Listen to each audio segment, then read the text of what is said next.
Lieverwel, ik zit aan de trap. Vandaag het is een prins alleen op stap. En de kerel die stuk en zo stoer, hij zich toch net zwaar verlegen wordt. De deur die zwaait op en ik kiek. De koning naar de keizer te riek.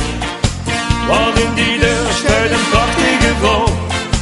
En ik bedenk wat ik zeggen zou. Zeg, schat van mij, wilst ik vanavond met mij stappen gaan? En met de wasbeloven bij mij staan.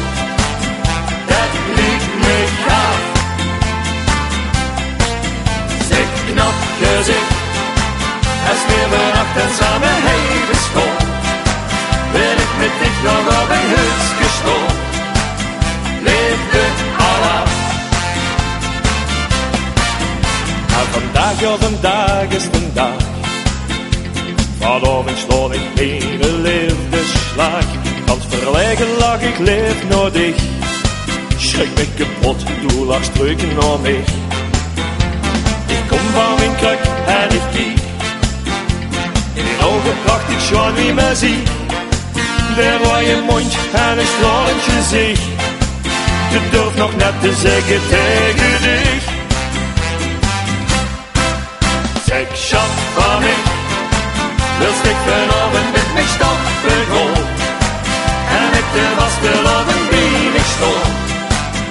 Dat liet me gaaf.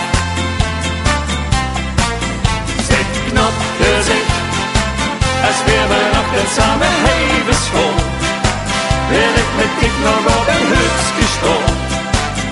Leefde Allah. Du sagst tegen mij, ik keek al naar dich, dat woog in de wind. Eine deed met de prins, wat ben ik blij, dat du dit zegt. Daarvoor word ik te verlegen geweest. Stel je eens voor, schat, dich en ik boven op de prinsenwagen. En over 11 jaar onze eigen kleine jeugdprins. Harike de eerste.